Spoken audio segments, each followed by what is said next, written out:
Hello and welcome back around the bonfire. It's the show that is just, okay, peek behind the curtain for a sec. I normally don't think of the little one-liners until like maybe right before we start. Sometimes on a good day I have one locked and loaded and ready to go. And Tim does this thing sometimes where he loves to talk as soon as he hits the countdown button and say something that he knows is going to fuck with me. No, I'm sorry, just trying to give you like a warm, I'm trying to like up the energy so that you're coming in hot. That's what I'm trying to do. It's all I'm trying to do. You don't trust me to just come in hot? I just think that it's a team and like we have to make each other better. And that's what I'm trying to do. It's like a 1-2 combination. Do you think before LeBron James goes out to take the final shot in a game, Austin Reeves is like, come on, LeBron, you can do it. Why do you think you're the LeBron in this conversation? Fair enough. God. Anyway, anywho, welcome back around the bonfire. It's look, it's good to be back after a win. We'll get into how convincing of a win it was and how good we actually feel about it in a few minutes here. Tim, fun Wednesday for you though? Thursday. It's Thursday. Fun Thursday for you? It's a Thursday. Went to training earlier. Saw like 10 guys on the pitch because most of the guys that played were in the gym doing like individual recovery and work and stuff like that. So that's the kind of work, week that we're having. Yep. Well, that's what happens when you have one midfielder. Well, you know what? There were 2 more that were out there. That does not necessarily mean they're cleared to play, but we'll get into that in a sec. Very true. Very true. We shall indeed. Starting at the top, which, look, one of my most lucrative days in Twitter history. Granted, I don't get paid for that. Chicago Fire. So you made this saying that you make every day off Twitter. Yeah, exactly. But it was, rewarding from the numbers went burr. The tweet was doing numbers. Anyway, Chicago Fire officially announcing a partnership. The new stadium at the 78 will be called McDonald's Park. I got to be honest, some people were saying this was super obvious. I didn't see it coming. I like the name. All the Grimace stuff has been fun, as you posted in there. Tim, initial thoughts to McDonald's Park. I mean, look, I think that it is a complete A-list name of a company, right? Like a Chicago-based company 100%. That is known globally. Like they sponsored Ligue 1 for a number of years, right? Like it's, they have been involved in the game, just not really as a sponsor in this country. And now they're doing it. They're putting their name on a stadium in the U.S. for the first time in the company's history. And so that part is positive. We didn't get financial terms of the deal, so we don't know what it means. I don't know that. I mean, with Mansueto and the amount that he's been investing in the team, I'm not sure how much that ultimately will change things one way or another. But one thing I did really want to highlight in the announcement was it was sort of like tucked, but to me, this is really significant.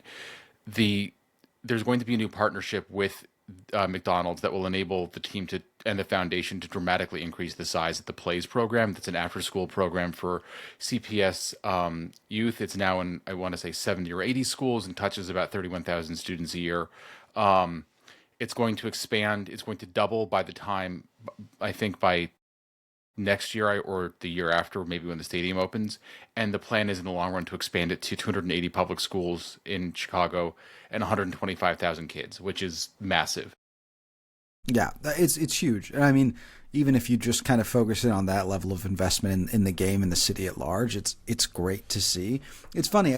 Like, look, I think a lot of people I think know McDonald's was founded, in Chicagoland, but you don't know. Moved to Chicago. Yeah. I'm sorry. The first location was in Des Plaines, right? Of the modern franchise McDonald's, yeah. Yeah, yes. Like and they're current headquartered in West Loop. You could walk by it and kind of not really realize it. Like, I don't know. It is, I think, technically a Chicago company. It is cool to see something like that. It is a Chicago-based company, yeah. Yeah. My point is, it hasn't always felt like that, and this does feel like a really cool commitment from a huge company to the Fire, which I don't know. It's cool. It's cool from a fan perspective just to be like, oh, like it's not some random gambling company or a cryptocurrency scam or a market prediction company. Right. It could be a lot of things, but it was a fun thing, and it's fun. Frankly, it was just a fun day. Yep, it was, and the announcement included that there's going to be a flagship McDonald's in the in the stadium. It looks like it may be available, like one of those things where like there's a part you can get to from inside and part from outside. So, maybe open more than just stadium opening hours. But there was another cool part of the announcement. In the stadium, attendees will have the opportunity to round up every purchase to benefit the Ronald McDonald House, and there'll be like special activations for Ronald McDonald House families, which, like, in an era where like a lot of charities have become, like sort of like loved by some and hated by others, or too political or not political enough, depending on your perspective and what side of any given issue you're on, like helping families that have sick kids is just one of those things that's like, we should just be doing it. And that's really good to see. Yeah, no, 100% agree there. Look, it's fun. Tim, I've avoided saying this because I wanted to give you the opportunity to, but if you don't right here, I'm going to steal your line. So please tell the people what they came to hear. Look, there are a number of nicknames floating out there for the stadium. There's only one that we can really call it, and that's the Burgerbeu. Like, it's the only one that really fits. It's the best one. Now, I did find out, I thought I came up with it myself. Then I found out that Charles Boehm had a tweet with like 7 or 8 of them. But he was taking, the shotgun approach of just like, the shell spreading everywhere. I think this is the one. I don't know. I don't know your thoughts, John. I think it's really good. I think there's a very real chance, and please let us know wherever you're commenting, your choice, your pick for Chicago, the new stadium kind of nickname, right? Because nobody's actually calling it McDonald's Park. I have a feeling it's going to end up being like the Mac, the way U.S. Cellular Field was the Cell. Like that, it just feels right to me. I like the Burgerbeu. I like. Somebody was saying, oh, this could be a madhouse. Threw the Mick on for like the Mick Madhouse. That's pretty fun. I like that too. We'll see. I feel like hopefully it comes naturally, but who knows, man. I like both. And all I can hope for is one day 15 years from now you're winning an MLS Cup at McDonald's Park, and whoever is then calling games for MLS, we'll say Steve Cangelosi, because friend of the show Steve Cangelosi says something to the effect of, you saw brilliance at the Burgerbeu tonight. Yeah, that would be fun. I mean, look, why 15? Why not 2? Because it'll have like lore behind it. You could do it in 2 years too. I'd be ecstatic. But I mean, I've said this before, right? Like, if you're trying to build for something, the thing that you need to try to build for is winning a championship, winning a trophy, maybe going into opening the stadium, and then winning a championship soon after. So like that cements the kind of place that it is. And we'll talk about the more recent results, but I think the like trajectory the team is on overall, there is no reason to think that that's a far-fetched possibility. No, 100%.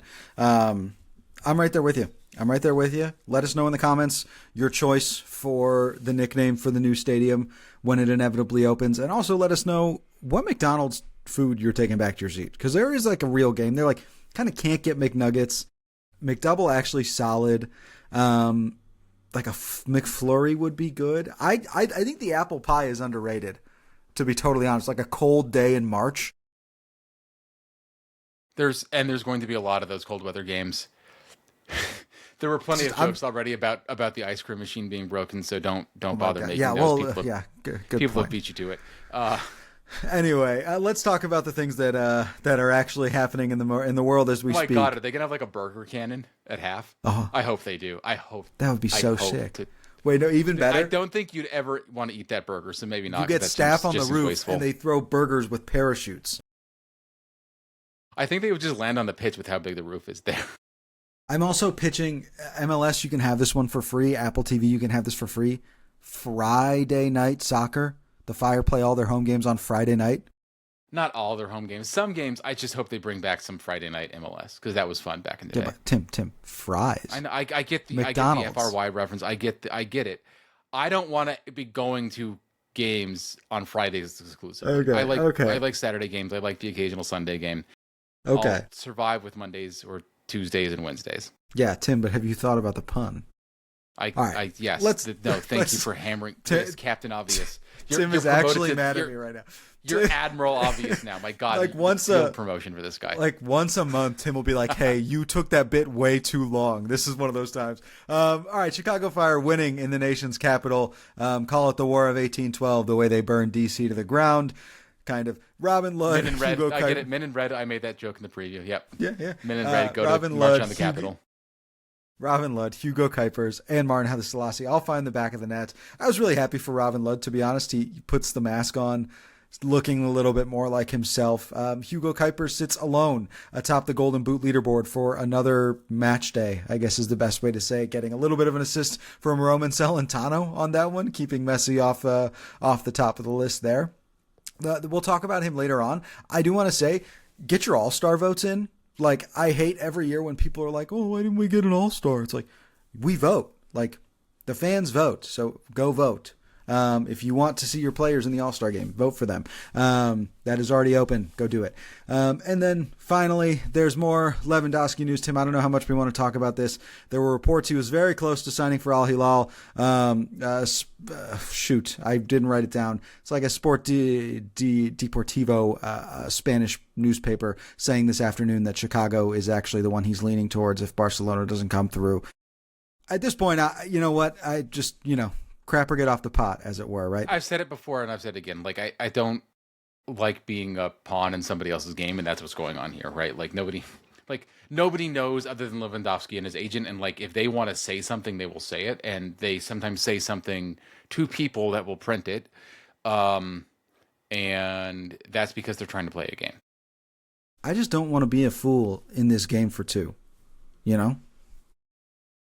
So Robert Lewandowski, bye. Let's talk DC United. Chicago Fire, a tough opening 45.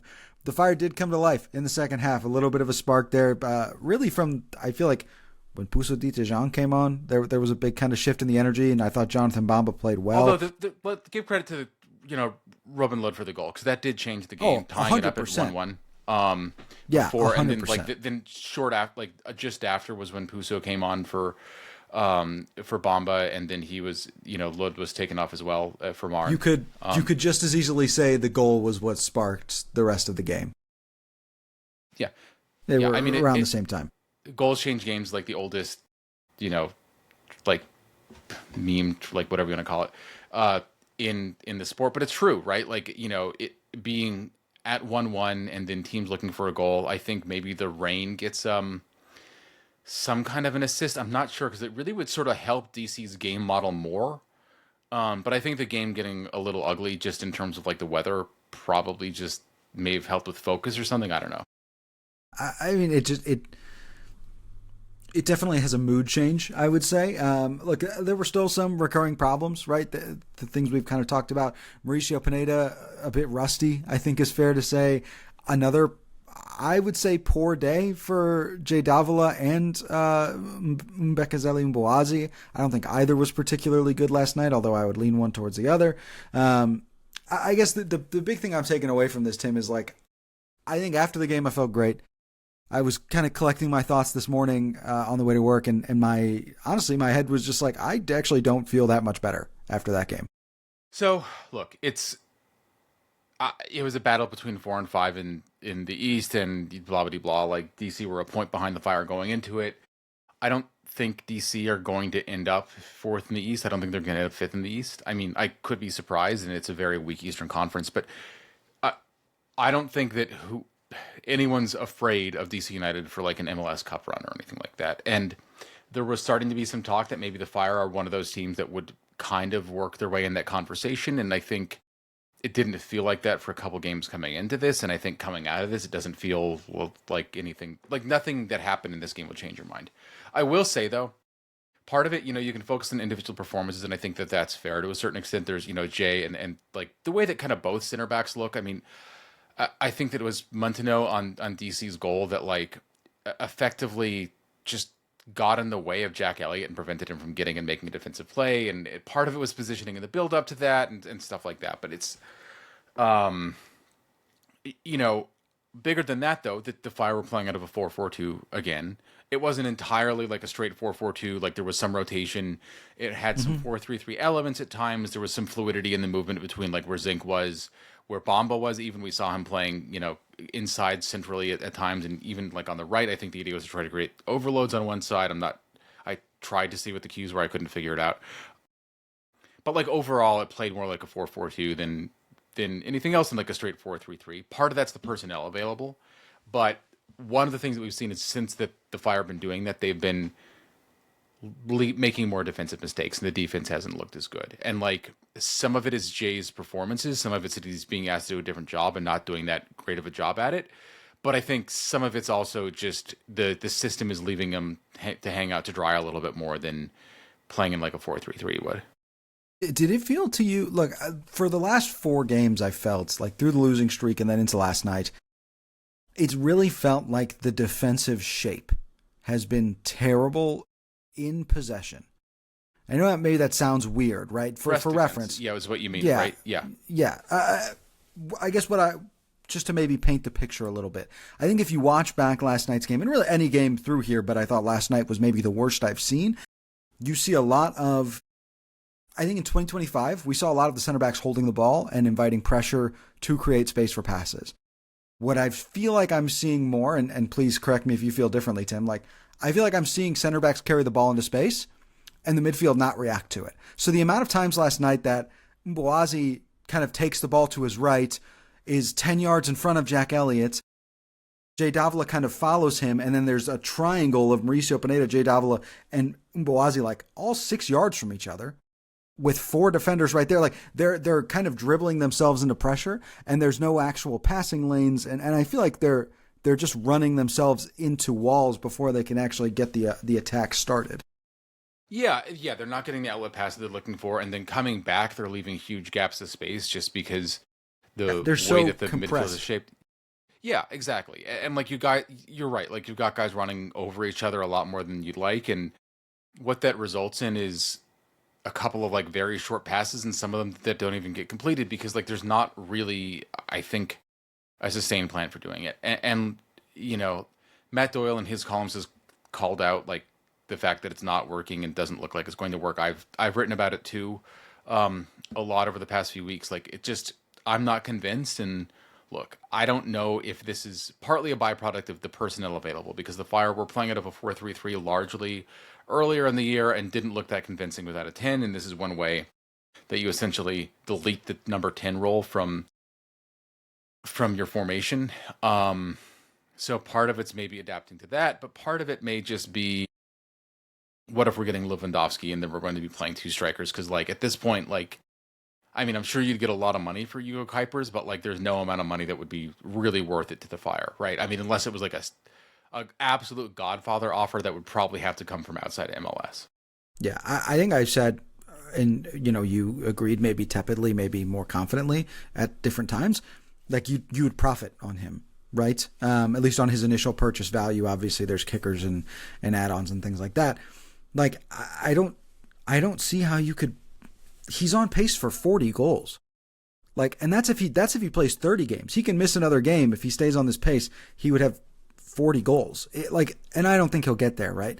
But you add that onto the fact that he does everything else at such a high level. It's really hard to see anything else changing. And look, that's kind of, to me, a bigger problem that I think we'll talk about when we're actually getting ready for the break here, which is like, I don't see how this is sustainable in any way, right? Because who are you dropping when Andre Franco comes back? I would guess Jay Davila. And then, okay, you're now losing your strongest defensive presence in midfield, even if it's not the best, right?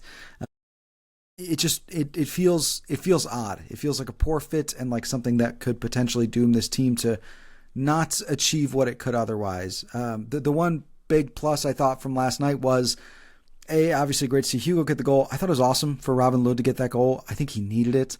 I was getting very ready to be critical of Greg Berhalter playing him, just because you had a natural opportunity to kind of just give a guy a break, you know, and just get your mind right, come back to us against a worse opponent in Montreal, and get your feet back on the ground after a tough start. And I thought that goal was huge for him. I hope he kind of builds on it and gets some of his confidence back, because I do think he's not playing like himself.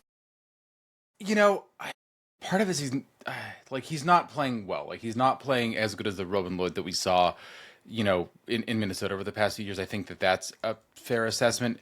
But part of it's that he's not being asked to really do the job that he was asked to do in Minnesota, fair. And I think the job that he's best at. And so I think you have to sort of like put that in perspective of part of it is his versatility as a, um, you know, as a veteran player that has shown that he can be in a bunch of different roles and play in different systems because he's been what I want to say like three coaches that played different styles in his time in Minnesota. Like, like so it's not like it's just he does one thing. Like how many times have we seen that where a guy is good, like maybe comes up from the academy or comes in from, abroad and goes to Philadelphia and then Philadelphia sells them on to another MLS team and then it's a mirage. Kasper Shibilko. Yeah. Yeah. Tim, can you give us 15 seconds on what Robin Lod's preferred position could be, just in case people don't know? I mean, I had really thought that he would probably be best in sort of like a quasi 10, like 8 role. Doesn't seem that Greg agrees, so I don't know what's up with that. He's decent on the wing. I don't think that you want to trust him as a starter on the wing, just given, he's not the most mobile guy. He was never really the most mobile guy, and that was in his game. And I mean, like, you're not going to start him over Zink, and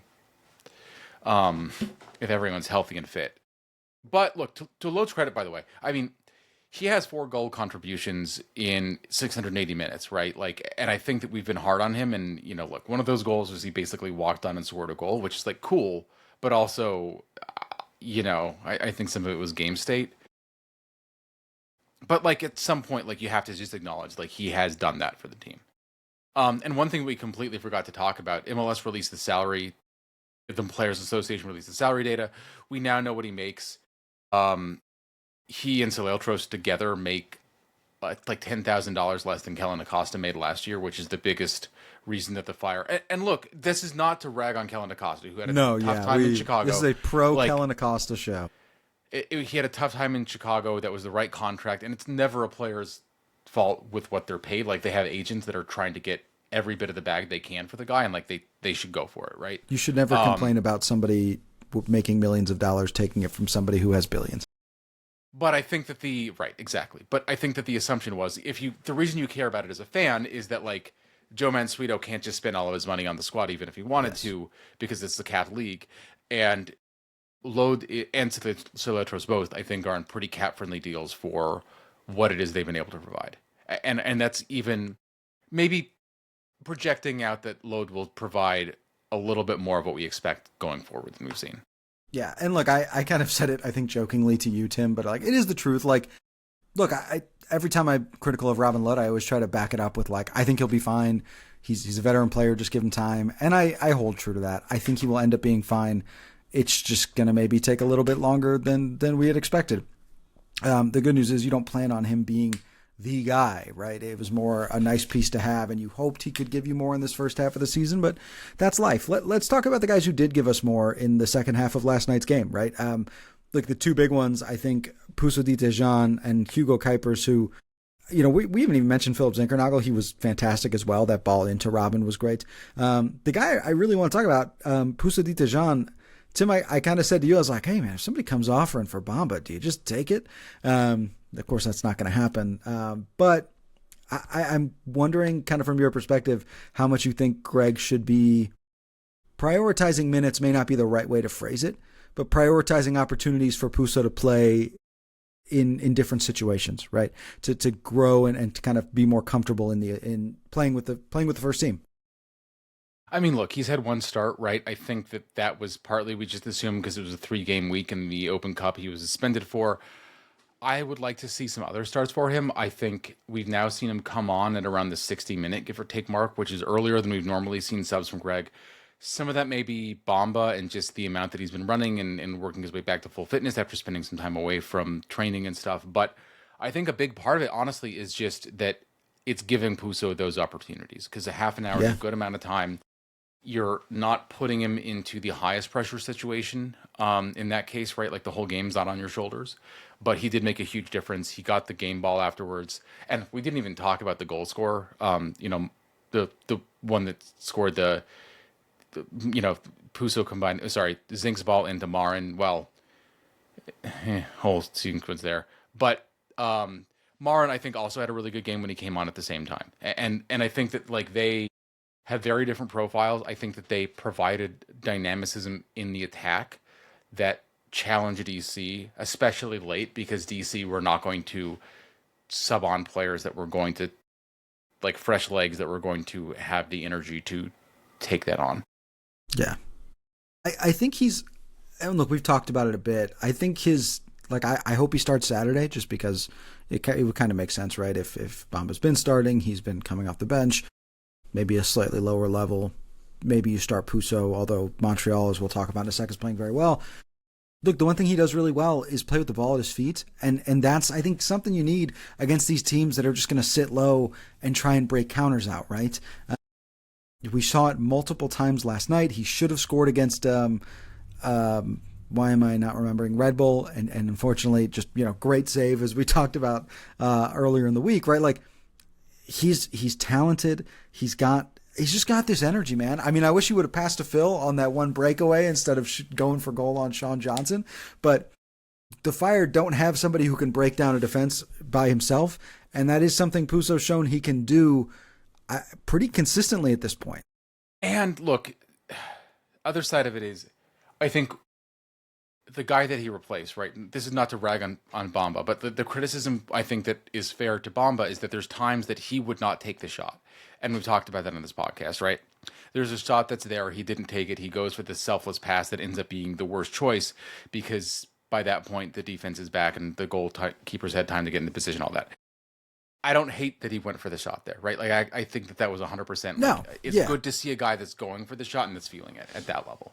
And it's not just like, you hear things like, oh, he brought energy and stuff like that. And what that can sometimes mean is, like, a guy can run hard but doesn't have the technical skills that the guy that he replaced. He brought the energy, but he also has, like, very strong dribbling ability. Like, he's really quick. He's shown an ability to kind of just, like, slip into places that nobody really notices him doing. And that just complicates things for the defense. Well, and on top of that, it's the ability to pass in those situations too. You'll see him break a couple of skill moves and then still lay the ball off, right? He's not exclusively looking for shots. He does have a good awareness of the field around him, which is not something you have a lot of times when you're 19 and you can dribble. Like, that's not necessarily what those guys are looking to do. So I'm really excited about Puso. I think what was maybe viewed by some people as kind of an add-on in the Umboazi story could end up being much more important than anybody realized. I mean, he's a real player, right? I don't think anyone at this point can deny he is playing like very much a real player that should be getting more minutes over the course of the year. And unfortunately, you just have a designated player and, a top 6 winger in the league starting, in your 2 wing spots, right? So it's tough to find minutes there. Yeah, I mean, a beat on Hugo Kuipers, we talked about a little bit, on pace for 40 goals. It's the 3rd longest streak of games with a goal to start a season at 9. If he scores in the next 2, he'll match Carlos Vela to be tied for 2nd place. I mean, it's just... No player in MLS history has scored a goal in their first 9 appearances in a season, including Lionel Messi. Okay, There we go. So, I mean, it's the number of games in the season, which does count for some of the records, but, because he missed some time early on, he has scored in all of his 9 first appearances, and he's obviously scored multiple goals because 12 goals, 9 appearances, right? You do the math. I will do the math, Tim. Thank you. No, but another fantastic performance. I mean, we can just do a beat on this. I don't think it's crazy to say right now, if you were ranking your MVPs, like, if he's not number 1, he's number 2, but I'm not sure he's number 2. Yeah, I mean, look, to the extent that, like, the goal scorers get it, even if they're not the ones that always do the work, but he's a goal scorer that's doing the work, right? Mm-hmm. And you can tell that he's feeling it, right? Like, the way that he scores the goal, which, I don't know. I don't make anything of this other than PKs are high percentage shots, but not 100% shots, and, like, the Fire over time will get around their same number, but they've now missed 3 in a row with multiple shooters, because Zing took the PK, it was saved, and not missed 3 in a row. They have failed to score directly on a PK 3 times in a row. But, I mean, whatever. Like, this one became a goal anyways. Gutman, good awareness to keep it, cycle it back in the box. Yeah, force a quick block, and, Hugo, just like that kind of, like, pouncing thing that, like, we kind of forget that he does, because he scores a lot of other ways too. but just that ability to get on the opportunity, seize the ball, and get it in the back of the net is, always fun to see. I mean, when you know for a fact your number 9 is not going to waste chances, that's a pretty good feeling. Look, let's talk about the game at hand, right? The game that is going to happen tomorrow, actually, from day of release. It's always weird with these Wednesday games. Fire heading up north of the border to the, I don't want to be disparaging to Quebec, but they're going to Montreal. I'll just leave it there. Taking on CF Montreal, currently sit 11th in the East on 13 points. They're 4-1-7, 18 goals, 25 against. They're in a bit of a tear. In all competitions, they've only lost 1 in their last 6, and 4 of those have been wins. They are coming off a draw in their most recent match, but this is Marco Donadel's side has kind of finally found their rhythm. Well, what changed? Not off the top of my head. Where have they been playing? Oh, at home? Yeah, they've been playing at home. They're now 3-1-1 at home. And I think that, the fact that Montreal is made to do this, team from Cold City walks early in the season, has 6 away games or whatever it is. Every year they lose a bunch of games, and then they go home and they start winning some games, and people are like, okay, well, maybe they're better than we thought, and then they end up basically where everyone thought over the course of a 34-game season, which is just unfortunate. Yeah. For clarity's sake, they did start the homestand with a loss to Philadelphia, which takes some effort, I guess. Philadelphia's win so far, their win this season. Their win of the season, yeah. They've beaten in this time New York Red Bull, NYCFC, the Calgary Blizzard, shocking I know, and Orlando, and then they had a 2-2 draw to Portland. Tough to make a ton out of those opponents. I mean, New York Red Bull obviously just thumped the Fire. NYCFC, pretty good. Orlando, kind of a mess. It'll be interesting. It's worth saying that when they beat the Red Bulls, they sort of exposed a lot of the problems with Michael Bradley's system that he put a fix in for the game where they played the Fire. So it's give him credit for the win, right? But at the same time, it's it wasn't like they faced the same Red Bulls team playing the same way the Fire did and came out with that 4-1. So look, the Fire win the last meeting 3-0, even after going down a man on a questionable Jonathan Dean red card. And now they enter this game with basically no midfield. Jay Davila will be suspended for yellow card accumulation. Sergio Argel and Anton Salestros both unavailable on Wednesday due to head injuries. Maybe they did it together, who knows. Status is TBD for Saturday. Yeah. No both official. Again, we're in training. I don't know if it's full contact. I think you would assume at least one would probably be available, although there's no way. I mean, it's just, if it's a head injury, it takes what it takes until they're medically cleared, as it should. Exactly. So look, here's literally what I wrote, again, to peel back the curtain. Tim, solve the problem. No midfield. What do you do? I mean, look, hopefully there's a midfield, right? This is what sucks. Is I complained about the 4-4-2, and yet here we are, and what else do you kind of do? I mean, you can change some of the tactics up. Bigger picture, though, look, I don't know if you watched the game against Portland. Montreal's game against Portland on Wednesday. Were you waiting for me to answer? I did not. Full disclosure. Look, they got some early goals, shambolic defending from both sides on most of the goals that happened, and I think that's, Did you say shambolic? I did say shambolic. What is that? Utterly mean? Shambolic. Like bad? I like. Yeah, I've never. I'm sorry. Really? Continue. This. Okay, you're just gonna Google what it means. It's almost onomatopoetic. No, I know what it meant. My head, I get it, but I'm I've never heard somebody say shambolic, or maybe I have. I don't know. It's mostly used in British English. All right, we're not cosplayers, Tim. This is America. I don't want to catch you slipping up. I feel like it crossed. I feel like it crossed the Atlantic 10 years ago, at least 5 or 6 now. All right, continue your thought. thought. I've heard it from. Anyways, it was bad defending on the goals, right? Like, and you know, that's what's going to happen. It was letting guys into very dangerous places where you shouldn't allow people. You know, Daniel Rios, I thought, had a really good looking goal. I think it was, again, he was given time and space. That as badly as the Fire have been playing defensively, I would be surprised if they allowed, but hey, you know, we live to be surprised sometimes. But yeah, look, end of the day, this is a game that the Fire should feel comfortable winning, right? I mean, it's that simple. And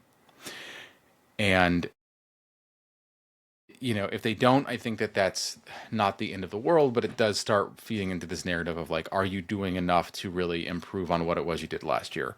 2 games to the World Cup break. What do you do if there's no midfield? I mean, I think, again, you play some version of the 4-4-2. I think that you probably try to push numbers forward. And because that's the other thing that really did sort of help the Fire for not the entire time, but a significant portion of the time. Before Lode's goal, I mean, the DC was just bunkered, and the Fire were not having, like, that goal didn't come entirely out of nowhere, but it came mostly out of nowhere. And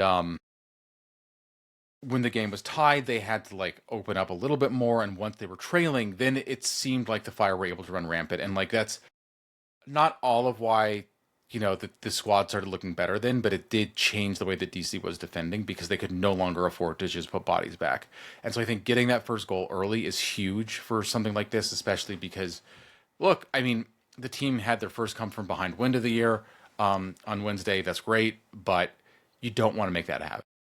No, and look, you I think kind of got to the root of what a lot of the criticism of Greg has been this year, right? And it kind of trails back to the substitutions and the rotations. It's like, this team is best when they're on the front foot, and that's not like a surprise to anybody. Like, it's much harder to sit low and hang on for dear life when you're down a goal or when you're constantly under pressure. Like, that kind of needs to be the game plan, right? Is just attack, attack, attack. And if you lose, if they score goals, if they get opportunities in transition, which we know is how Marco Donadel wants to play, like, so be it. That's where you just kind of have to trust Marco your back line. Gone, by the way. What? He was fired. I forgot he got fired. Oh my God. Yeah. Anyway, sorry guys. That's the day I'm having. Is the Sure. I thought I swear to God, it cut out for a second. I thought you just said a random French word. I'm sorry. I mean, we can cut that part out. Does sound random French. Look, and he's actually French, but he's got Quebec vibes for sure. Yeah. No, look, regardless, I think if you're going to be exposed in that way, I think that's where you have to trust your back line and your goalkeeper, right? And understand that the best way your team can play is attacking, being aggressive, staying on the front foot. And that's where, you know, to your point there, it's like, what do? Well, you start Mauricio Pineda and Robin Lod in midfield. You start Myron Haile Selassie up top, and you hope for the best, right? And just be as aggressive as you can when you have the ball around. It was a soft penalty call on Pouso de Tejan, but the point rings true, right? It's like, what good players do is get the ball into dangerous areas, and then good things tend to happen. Like, if you're constantly playing in dangerous areas and putting the ball in spots where you can make something happen, eventually something will happen. Yeah, for sure. I think you have to hope that it happens first, right? Like, that's the big takeaway. I think if it doesn't, again, Montreal are not going to be the hardest opponent in the world to beat. You know, they do have some good players. I think, you know, Prince Owusu has looked, you know, really good as he does. You know, Daniel Rios looked solid. I mean, in this one, or better than solid. Now, again, like at 31, you know, I guess he did leave fairly early, like 70th minute or something like that. I don't know if it'll be as fresh on Saturday. Wiki Carmona, like another guy that I think can hurt you. So it's not like they're completely toothless, but at the same time, I mean, again, this is just, it's a game that the Fire have more skill. Like, they have more skill at virtually every position. Like, at every position group, they have considerably more skill. They're spending considerably more money. You just have to start getting results against teams like this on a consistent basis if you want to achieve more than, you know, kind of getting into the lower tiers of the postseason, which has to be the goal for this year. Agree fully. Look, it's getting to be about that time, Tim. So I want to ask you, Well, the question that we always ask, because we ask the question and the question determines the answer. Tim, who's your spark and who you got? I think I know who you're going to pick, so I'll leave that one for you. Interesting. I'm going to say Philip Zink. I mean, you basically said it already. I think. Anyways, I'm going to say Philip Zinkernagel. Because, he hasn't had a goal, but he's been really active in build-up. He had a really good game. And, I think that he will start getting on the score sheet directly again, and I think that this could be a good time for it. So, yeah. Yeah. Who you got? I mean, I'm just going to say Fire. I don't know. I know I said 3-1 last time. I'm just going to say 3-1 this time. Like, casual flex that he called it. I may not have actually come to think of it. I can't remember if I then cheated out and said 2-1, but I think I said 3-1. I don't know. Yeah, worth pointing out, my highest graded player from Saturday was Philip Zinkernagel, even without a goal. He played really well. I think I know who you think I'm going to pick. And I'm going to go multiple ways. I am going to say Pouso Dijon. Like, I think that was my guess. I hope he starts. And even if he doesn't, I think he's the guy that if this is dragging through 60 minutes, you get him on the field and he'll be able, I think his ability with the ball at his feet is going to be good enough to break down Montreal's back line in a pinch, right? When you need it. The other name that I would, and this isn't really a pick, it's more just, I want Dylan Borso to start. Like, I want to see Dylan Borso play 65 minutes against this Montreal team and just see what he can do. His ability to switch play is not nothing. And I think he's good enough defensively to manage this game. Maybe I'm reaching on that, but I would love to see the young guys get a shot. To learn, actually learning things requires, being put in challenging situations and sometimes being given a little bit more than you can chew and learning how to chew it. Yeah, 100%. And look, beauty of it is you have Jonathan Dean on the bench. You can come in and just play good defensive ball for however long you need him to if things don't go your way. I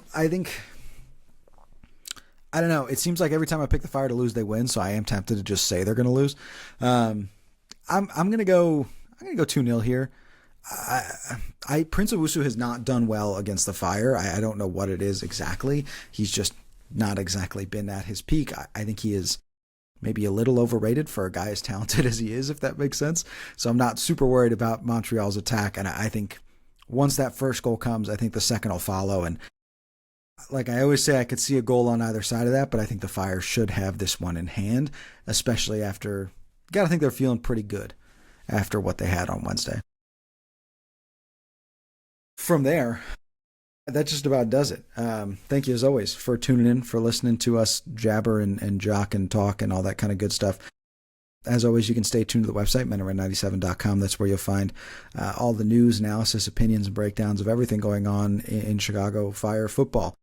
So stay tuned, menandred97.com. You can follow us on social media, menandred97, anywhere and everywhere that matters. Twitter, Instagram, Threads, Blue Sky. It's going to be all those places. We'll be there and ready for you. And lastly, if you could, wherever you're listening, give us a like, give us a share, give it a subscribe. It does go a longer way than you would realize. We'll also have another Hot Takes Live coming at the end of the month. So if you're not following on YouTube, go ahead and subscribe over on YouTube as well. And don't forget to let us know in the comments, what should they call the new, what's the nickname for McDonald's Park? What are we calling it? Is it Tim's famed Burgerbeu, or is it's got to be the Burgerbeu?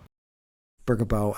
I feel like it's I always thought it was I thought it was Burgerbeu, which I like because it kind of is like mayo. Okay. Anyway. Okay, we can do that. Little special sauce. All right. Yeah, little special. See, that's why I like the Mac. It's like it's just easy. It's easy. And for every one that's how many apple pies that we'll buy when the stadium opens. They're not going to remember that in 2 years. We don't have to worry about them. No, as always, we really do appreciate folks tuning in. It's the reason why we do what we do. Thank you so much for being here. For Tim, for our illustrious producer, Austin, I'm John. Thank you so much for joining us around the bonfire, and come on, you men in red.